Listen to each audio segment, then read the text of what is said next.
Salut à tous, c'est le KWA 27Z2RO dans l'ascenseur du building. Grosse dédicace au journal du hip-hop et à mon poteau Enso. On est ensemble, si. 2-7 2-7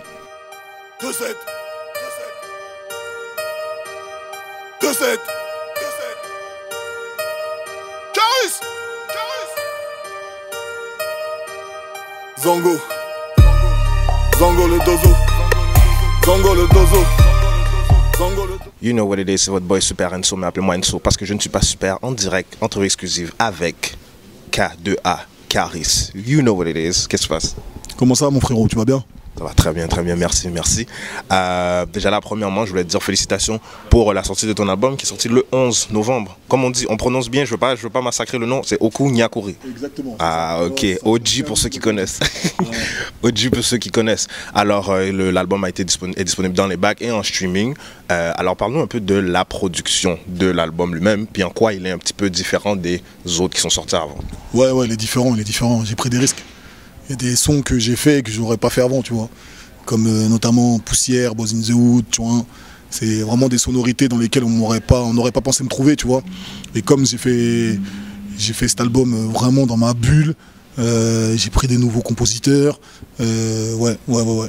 Il est différent. Il est plus proche de moi. Ouais. Il y a toujours mon truc. Il y a toujours du blow, il y a toujours du Nador qu'on pourrait apparenter à des os ou bien à des chargés, tu vois. Yeah. Mais c'est vrai que j'ai essayé de faire d'autres choses après. Écoutez. Bah, j'ai remarqué ça aussi en écoutant, j'étais comme, ok, ça s'éloigne du trap habituel que tu fais, mais il y a quand même gardé une authenticité tout en essayant de, justement, en ayant plus de couleurs. Ouais, c'était un pari, c'était vraiment un pari, tu vois, et il fallait vraiment y arriver, quoi. Et c'est vrai que malgré que certaines sonorités ont changé, la base reste toujours la même au niveau de ces sons-là, quoi. Parfait. Puis j'aimerais savoir aussi, parce que pourquoi attendre le troisième album pour lui donner ton nom? Parce que je sais qu'il y a beaucoup d'artistes qui vont direct avec le premier, ils disent, on va dire moi, Enso l'album, mais pourquoi attendre le troisième pour mettre ton nom dessus? Bah en fait, je sais pas en fait. Je crois que c'est tout ce que tu fais dans la vie, c'est une question de feeling. Et moi, c'est ce feeling-là que j'ai eu à ce moment-là. Et je sais pas. J'avais envie d'appeler cet album-là comme ça, je trouvais qu'il me ressemblait, c'est tout. Ok, dans le fond, c'est vraiment une question de timing. Ça sonnait bien que l'album s'appelle. À ce moment-là, voilà. Tu vois, vraiment, à ce moment-là, c'était bien tombé. Parfait. Non, c'est bon. Et sur l'album, on a deux featuring. C'est ça en tout. Alors, on en a un avec Gucci Mane, puis un avec Kalash Criminel. Alors, explique-nous un peu... Plutôt, parce que je sais que tu as rencontré Gucci Mane, mais explique-moi comment c'était le moment où est-ce que vous êtes allé tourner le clip. Parce que je crois que tu es allé aux États-Unis. Exactement. Alors explique-moi un peu qu'est-ce qui se passe quand tu arrives. Tu sors de l'auto, tu arrives sur le plateau de tournage. Bah en fait, je sors de l'auto et je vois une autre auto à côté, qui est plus grosse que l'auto dans laquelle je suis arrivé. Voilà, un Maybach blanc avec des ailes sur le côté. C'est-à-dire il peut s'envoler s'il veut, tu vois. Et je rentre à l'intérieur et je vois un halo de lumière blanc. Tu vois, j'ai cru que j'étais au fond du tunnel. Et en fait, c'était les dents à Gucci. Elles étaient blanches, narchétane, comme on dit chez nous. Et il était là, fidèle à lui-même, Kaira, gang, Big Gucci, quoi. Yeah, wow. Et voilà, le seul et l'unique.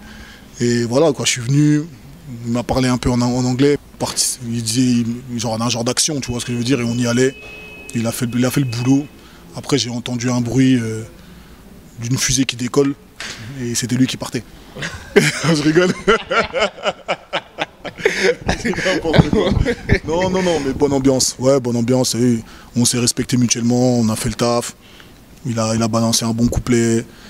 Voilà, je suis content. Ça fait plaisir parce que c'est vrai que des fois quand tu fais des collaborations, tu peux être déçu des fois, tu vois. Mais là, c'était bien.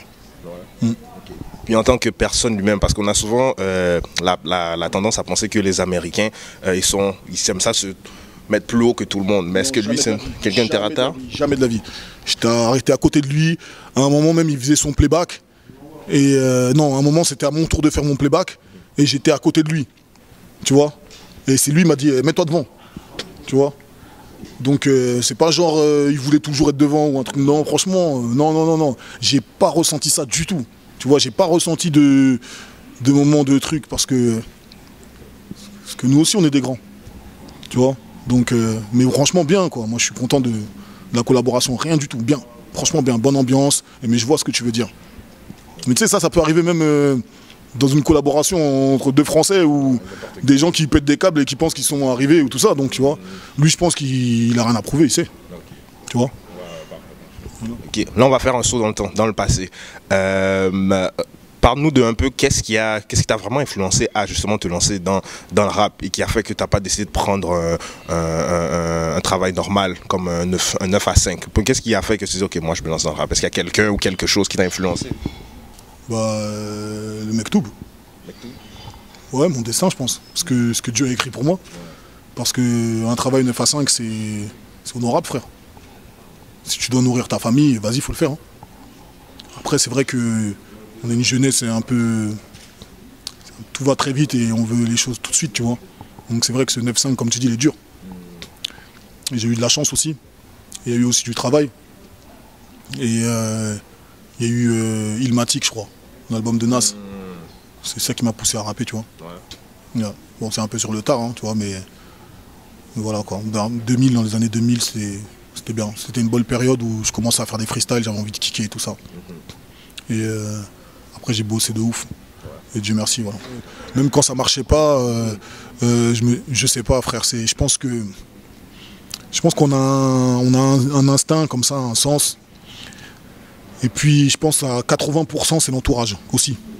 Si tu as quelqu'un autour de toi qui te dit faut pas lâcher l'affaire, même quand tu dis allez c'est mort, ça marchera jamais et tout, je balance un clip, ça marche pas. S'il y a quelqu'un autour de toi qui te dit hey, lâche rien, qui te porte sur ses épaules, qui dit t'inquiète pas, si tu as besoin de quelque chose, moi je suis là, mais toi en attendant travaille, écris, va en studio, fais des trucs.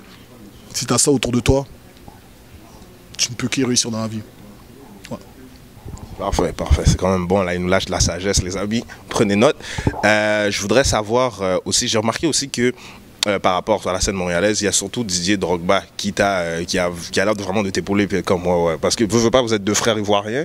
Ouais, alors, Didier Drogba, c'est un frère. Ouais. Voilà, c'est une légende vivante du football international. Hein. Et voilà, moi, ça fait plaisir de voir ce frère. Tout ce qu'il a fait, tu vois. Et en plus, qui me fait des dédicaces des fois et tout, c'est encore mieux, tu vois. Donc, c'est vraiment un honneur pour moi. Comme je t'ai dit, hein, tu n'as pas un endroit en Côte d'Ivoire où quelqu'un ne connaît pas Didier Drogba. Et il n'y a pas un endroit, même dans le monde foot ou dans le monde du sport ou bien même ailleurs dans le monde. En général, on connaît Didier Drogba, tu vois. Donc voilà, c'est une très très grande star et c'est une fierté pour moi. Vraiment une fierté. Hein. J'hésite même pas, tu vois. C'est pas parce que j'ai fait 2-3 trucs que je vais commencer à... Il n'y a pas d'hésitation à dire. Quand quelqu'un est lourd, tu dis il est lourd. C'est tout. Voilà, c'est tout. Quand c'est lourd, tu dis c'est lourd. C'est tout. Il faut savoir dire les choses simplement. Tu vois. Ouais. J'aimerais savoir, est-ce que toi, de ton bord, tu trouves que l'industrie en tant que telle du rap te boycotte? Et si oui, pourquoi tu penses qu'elle te boycotte? Bien sûr. Bien sûr que je suis boycotté. Je suis boycotté parce que j'ai des punchlines qui font flipper. Oh, je rigole. le mec qui s'envoie des fleurs. Non, c'est parce que il y a un truc. C'est parce qu'il y a un truc. Quand je reviens, j'essaie toujours de ramener quelque chose de nouveau. Même quand on croit que je suis perdu, et ben, je reviens toujours plus fort. Et je sais pertinemment que le niveau d'exigence qu'on me demande, c'est pas le même que celui des autres. Je sais qu'un blow, quelqu'un d'autre l'aurait fait, on aurait crié au génie partout. Tu vois ce que je veux dire? Ouais. Mais comme c'est moi, bon, comme il y a beaucoup de gens qui m'aiment pas, et qui rêveraient que j'arrête le rap en tout cas, bah voilà, donc c'est comme ça. Mais je me bats avec mes armes. Ouais. Et j'ai des bonnes armes, parce que j'ai la rage, frère, c'est la meilleure des armes. Voilà, j'ai la rage et je me laisse pas faire. Ça c'est hors de question, personne ne doit se laisser faire. Voilà, les chaînes sont brisées depuis longtemps. Il faut rien lâcher dans la vie. Moi, je lâcherai jamais rien. Dans le Maybach ou dans les bois, on est tous armés comme un